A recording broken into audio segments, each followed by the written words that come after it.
Thanks, Sherry. And as you mentioned, there is a sense of panic today as the contract workers have been reduced from 12,998 down to 9,998 for the 2018 fiscal year.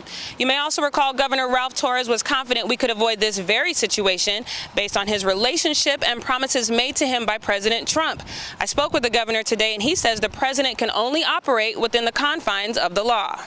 That's a legislature thing, right? So yeah, if they're gonna reduce it by one, and then next year be reduced by 10,000, it's still gotta change, right? So what they're saying is that you need to start phasing it out because nothing has been done in the last 8 years, and you can't put on the 11th hour that all of a sudden, what's my relationship? But it's a law. Congressman Khalili Sablan believes the CNMI is the latest casualty of Trump's long-standing position. First, elections have consequences. As a candidate, Mr. Trump promised to get tough on immigration and protect American workers. And everyone who supported him heard him say that. Representative Angel Demapon disagrees and says the CW issue should have been addressed within the last 8 years.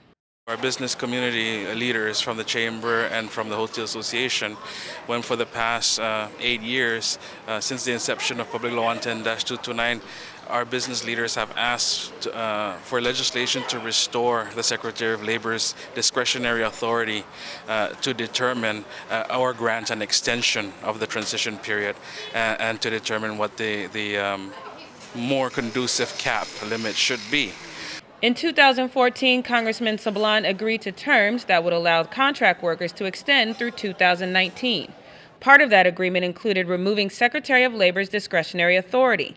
Representative Demapon says that authority could have prevented the CW crisis. Absolutely, because we all don't think that it should be reduced by more than one.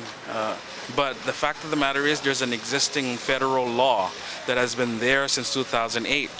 And the only other person that's been there since 2008 from the Commonwealth is our congressman.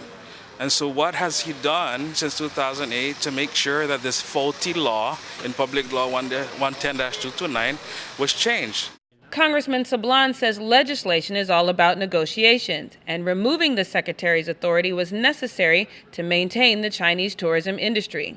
In order to continue the bar and asylum for another 5 years, a Republican senator insisted on taking away the Secretary of Labor's authority.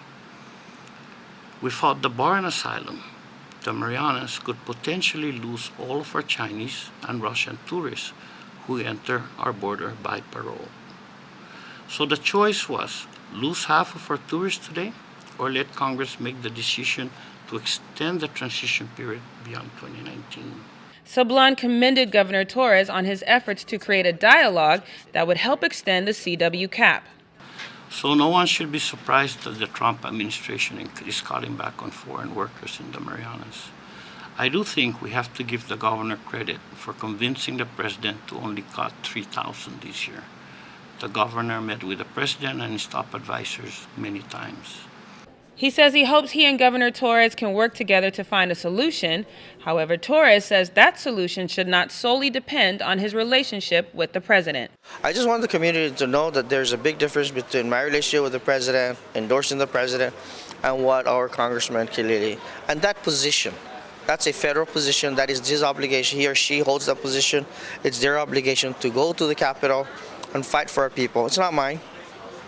Now, obviously, this is a very urgent situation, and when I spoke with Congressman Sablan today, I asked him if he was hoping for the best but preparing for the worst, and he said absolutely not. He's confident that he and his team can get a bill passed that would allow for an extension for contract workers, and he's willing to work with Governor Torres and legislature to get that done. Sherry, back to you.